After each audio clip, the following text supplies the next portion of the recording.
You're back in the shop with me today, guys, and this week on the channel, I'm gonna go over how and why I changed and upgraded my dust collection system. So, stick around. I'm Stoner Ericson from Ericson Design Company, and let's build something.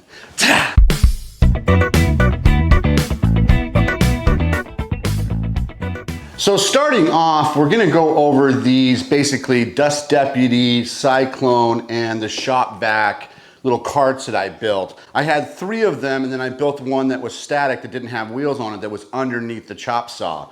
They all ran on these relays I got on Amazon, and you know, the tool goes into one port, the dust goes into the other. When power goes from the tool, it charges the other. The dust collection kicks on. There's about a 15-second cycle till the dust collection kicks off. This worked really well for me. These were like 30 bucks, you know, so there were 30 bucks in. The dust deputies, 25, 30 bucks. I had this shop vac and a large shop vac from the business that I'm in. So they actually, one of them was left at a job site, the bigger one, and I reused it, cleaned it up, and it worked really well. That was the one that ran the table saw. So I saw these online, I built them a little PVC, used the wheels that come with the cart, and these worked really well. And in my old shop, I would actually wheel a lot of my stuff outside on nice days, and these would wheel right out there with them. Then I got into these little 4-gallon guys here, and that was what was static underneath the chop saw. And then for small dust collection, I would use this bucket head, and this would go to my smaller tools, my sander, my Craig jig, circular saw, jig saw, and the actual hose for that is fairly small. And so I added another one of these hoses, and it didn't work. The dust collection wasn't rated for that longer hose. It's only rated for this. Plus, every one of those small tools has a different port on it. Even though I tend to only use rigid stuff, I really like rigid, I still had to modify or duct tape the ends of each one to make them fit. Same with the chop saw, the sanders. I always had to come up with some creative way, some PVC fitting on there to attach it to the tool. And I still always had to use duct tape or something like that to get a tight seal. I never had a super tight seal, but they did work. I mean, they worked really well. This is actually dust from the table saw that actually made it out of the shop. This is from the table saw, out of one of these dust deputies. It's getting that much dust. Now, I don't have a cabinet table saw, I have the Delta table saw, so it doesn't get overhead dust collection, but this is all coming out of the frickin' table saw. That's a lot of dust to capture and put in a trash can, so they do work really well. Like I said, price-wise, the setup, the system, let's just say these will be 100 bucks, we'll do low estimates, 25 bucks for the Cyclone Dust Deputy, 30 bucks for this, or about 150 per setup. I had 3 or 4 of them, so that's, you know, 500-600 bucks in dust collection. It worked well in my little shop, and then I actually had a really cool thing happen. I worked really hard and saved for one of my dream tools, this Jet 1632 drum sander.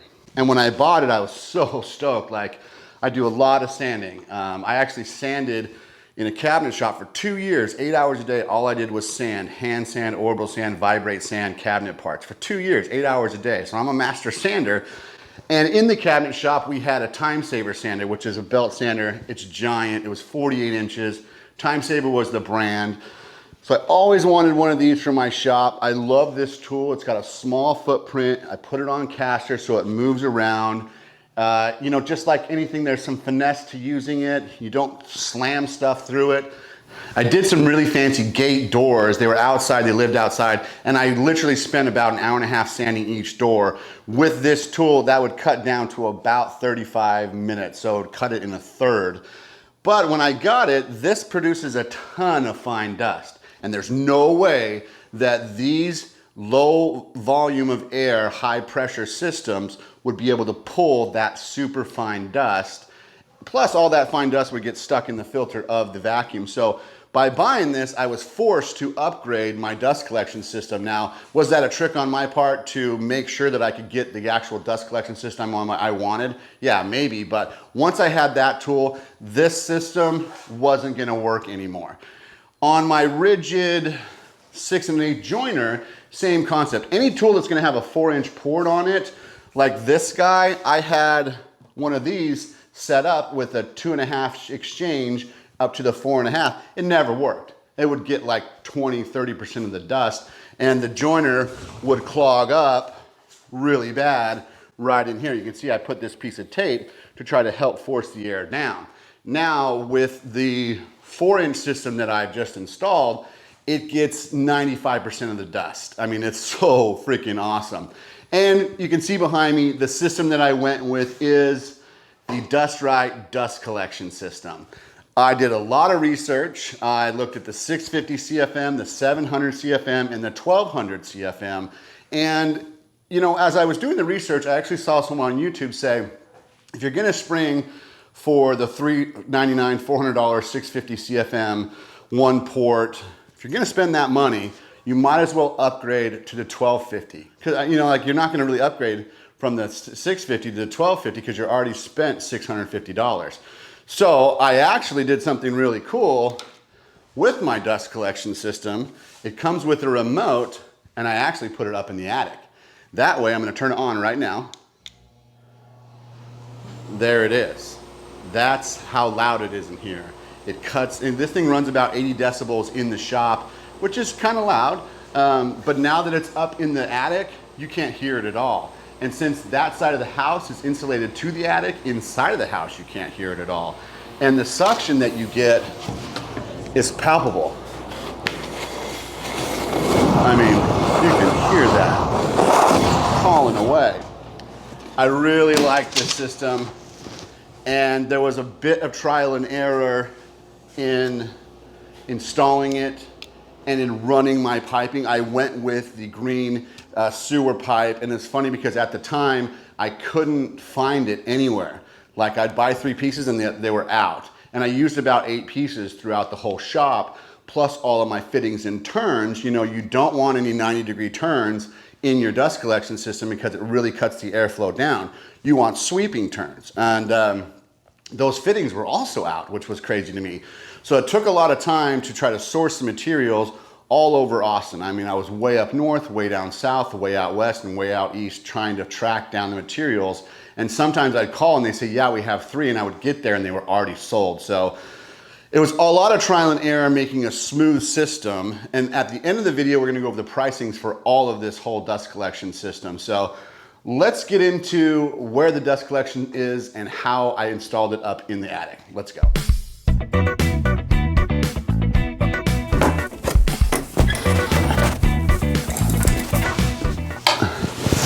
As I climb up into the attic, you can see how I've mounted the dust collection system. And I ran a brace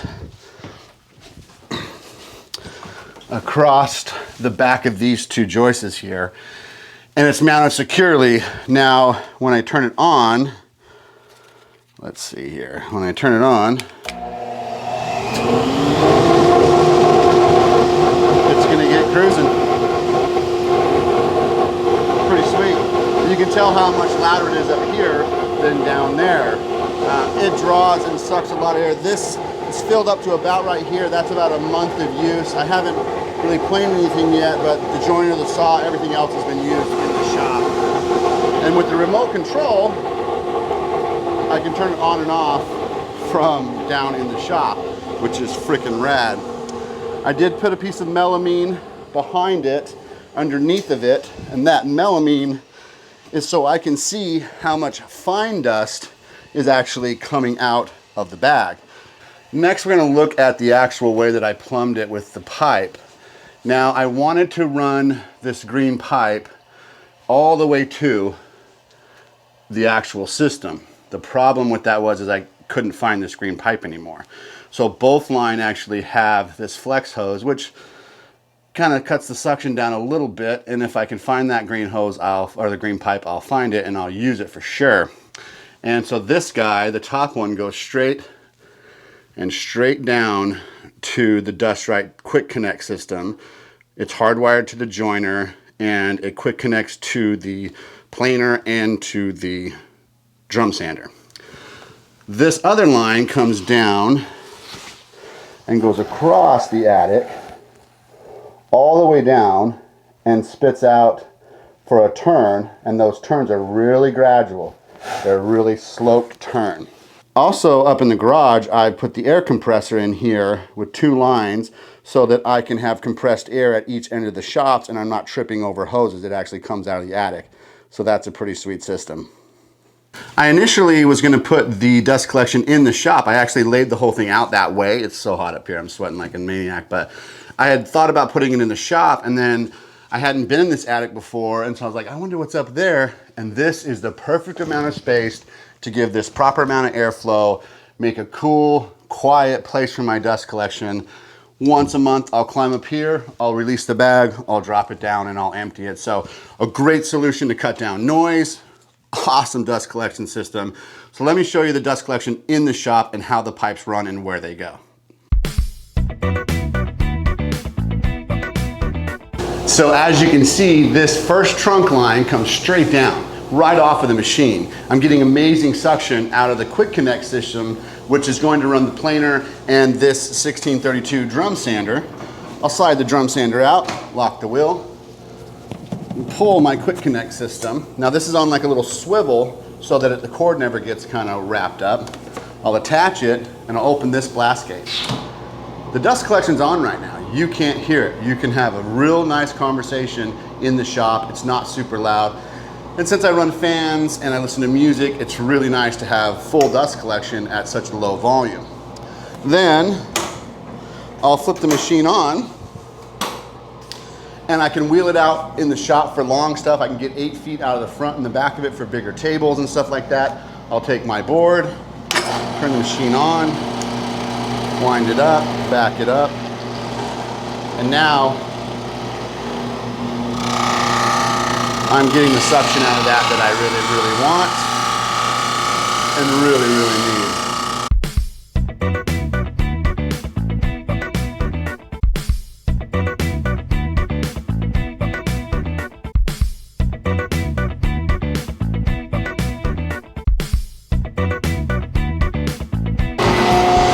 Then when I'm done with the actual drum sander, I flip it off, I shut my blast gate, I pull my dust collection, and that machine is ready to go, done and out of the way. I can sand big stuff. This is the reason that I got the dust collection system, is so it could get this fine dust, and I would say it gets 95% of it, which is awesome. Next to the actual sander, we have the joiner. Now it's plumbed in with its own line and its own blast gate, and I pull the main trunk blast gate and its private blast gate, and because this quick connect is in its attachment, it gets all the suction to here. And out the front of this, I have about 6 feet, and then if I want to do stuff that's longer, I can just wheel it out from the wall and move it around. So that's the main trunk line on this side of the shop. Then we move over to here. Remember, it comes across the ceiling and it actually comes up to this exchange, okay? So it comes down and we've got a really nice Y here with a really gradual slope one direction. That direction's going to here with another real gradual 22-degree angle slope down to this line. So let's look at one of my favorite things about the new dust collection system. So on this trunk line, we have the bandsaw, the flip top table for the drill press. We have the chop saw, which I've actually split to a 2.5 and to a 4. Everything has its own blast gate, so I can just pop it up. This is sucking a ton of dust out of this port. And I also have a basket underneath of it that's open, that when dust falls down, it's a 4-inch boom basket that pulls all the dust up and away. And I'm getting about 85–90% of the dust out of this. It's not great. I should build one of those things. Maybe I will. This little 2-inch port here, this is a 4 to a 2.5. It actually is going to run this Craig jig little station here on the bottom. And that's for my small tools. Now, here's the thing about this. A shop vac is going to be better than this 4-inch to 2.5 to this 1.5-inch knuckle or 1-inch knuckle. A shop vac is going to be better. And at the sanding station with the downdraft table, that's what we actually have. We actually are still using shop vacs in the shop because they're more efficient at that level in that shorter. When you go to 4 inches down to 2.5 and down to 1, it just can't suck. It's the low volume, high pressure, low volume kind of thing. So the coolest thing, and one of the tools that works so amazingly well that never really worked, is this rigid oscillating sander. This never had great dust collection. The dust port on the back is so small. It's these 4 or 5 little slits, and as this goes up and down, it's supposed to pull the dust back. This 4-inch all the way up to the 2.5 gets so much dust. I would say, again, 90%. That's amazing. Like, I never got good dust collection out of a shop vac with this, ever. So I love that. 4 inches right up to the tool. Same with the bandsaw. Never got great dust collection with a shop vac. 4 inches right up to the tool. It just works so well. It has its own, you can hear that. You can hear how much dust is getting sucked out of that versus the shop vac. You can barely hear my volume. And when I'm using it, which I use this a lot, boy, it's nice. And then I can just close this off, or I can close this line off. And now that whole line and section is closed off. For the table saw and router table, I have a whole nother line. And I have it dropped down to a splitter with more blast gates at the bottom. So if I want to run this guy, boom, I'm running it. If I want to run the table saw, boom, I'm running it. I do walk over this stuff every now and again. It doesn't really get in my way. You know, the outfeed tables for the table saw are these rolling cabinets. They come around that side. So this isn't really in my way, but I can actually control which side is going. And let me show you how much dust this little guy gets right here.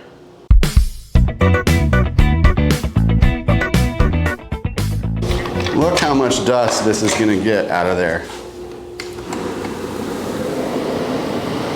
Everything that's in that shield's gonna go. Everything.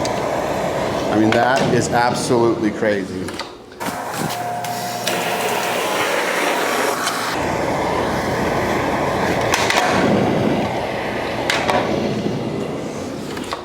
So the other side of this main trunk here comes over and down to my sanding station.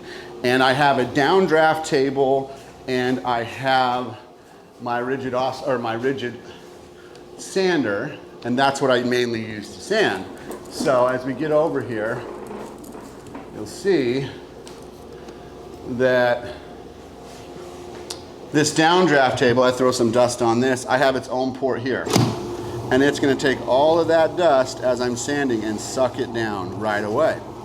Then I have my other sander, so I'm getting dust from the top, and this is a little magnet that holds my cord up out of the way. You can see that. So then I have a little switch right here, and when I turn that on, I get suction out of this hose, and then I have suction going down and suction going up when I'm sanding. And then I have a little switch to turn it off. This guy goes back up in here. My little magnetized piece comes off the door over to there. That hose is up and out of the way, and that's this trunk line. I did not run a line over to the actual X-Carb because I do have its own dust collection still down in here, which is on a switch and a hose here. If I ever attach the actual dust boot and use that, which I've never done, I don't see it because I have this cover. It keeps all the dust in and the noise down. But I have used the quick connect system with this little attachment here, and I can just run along and it just pulls dust up. I mean, you're gonna have dust in your wood shop. There's no way around it. You know, but you can mitigate the dust and get as little as possible. This also has a really cool vacuum attachment that just clicks on, and now I've got a little mini vacuum for around the shop, and I've got the magnet in it so I won't hit any screws, and if I do, you know, if you get a screw and it goes up through your propeller, it could make a spark and start a fire. We definitely don't want that. So this magnet on this vacuum is really cool. I'll honestly tell you what I do is I sweep the shop up, I vacuum it out, and then I open the doors and I blow the fine dust out. That's really my progress. I like to keep it like a dentist office in here, as little as dust as possible. But when you're doing projects and you're cruising, you can't stop and worry about dust. We want to let the tools get as much as we can when we can get it, but the vacuum is really cool. So the dust collection's been running this whole time, and it's amazing how quiet it is in the shop when it's up in the attic. We're looking at building another house and a shop out in Blanco, Texas next 2 years, and I really want to make sure that I can put that dust collection outside of the shop in a safe place where it doesn't have that noise. Because it's so nice not to have that volume and that level of all the time. I forget it's running and I literally have to remember to turn it off. All right, so all in from Rockler. I had to drive up to Dallas to actually get this system because they don't have a Rockler in Austin. They're actually building one in September in Round Rock. All in at Rockler, I spent $1,600. I had to order an extra $120 worth of fittings, and I ordered an extra flex hose, so that brings us to $1,720 for that dust collection system. The pipes, the fittings, the Ys, all the elbows, that was $400. So right now we're at $2,120 for a 750, 1.5 horsepower, 1200 CFM full shop dust collection system. I'm so stoked. If you're interested in getting one of these, get one. I'm not sponsored by them. I did a lot of research for about 1.5 years, from getting the little one to the medium one to this is the largest little one that they make. Largest little one, that doesn't make any sense, but I did a ton of research and I am so happy with mine. Now, if you're in the Austin area, Dripping Springs, Austin area, and you want any of my old dust collectors, get at me in the comments and I'll give you a dust collector and I'll give you the relay, the whole setup. I'll give you all three if the first person gets to me, but if more than one person gets to me at a time, I'm giving those away to you guys. So thanks for watching. Remember to like, subscribe, and share. We're at 7:05 today. You could be 7:06. My name's Stoner Ericson from Ericson Design Company, and we did something. Ta-da!